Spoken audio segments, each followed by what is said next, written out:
咱都来接这些的嘞，大家说起这个，咱里头就说那个亚地里战争出这个出的是人民动现在都这有个天津某某些已经个变那卡路阿米别个辛苦的，偏颇帮路家一个车嘛，这的他世界个都不做起干是拖把的呢，人那个骑家车骑的人个。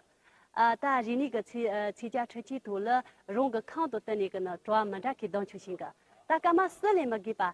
等你骑家主要生活起开头了这些，等你俺从年浪节呢，娘的去打上着嘞。I think it's really cool, especially the latte art. I don't know how they do that. That's crazy.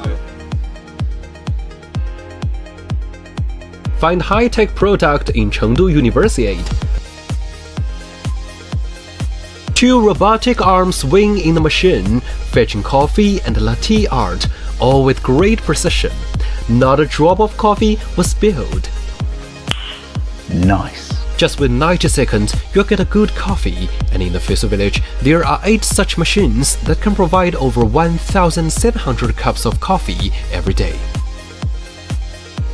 360-degree AR camera, smart exercise mirror, minority language translator.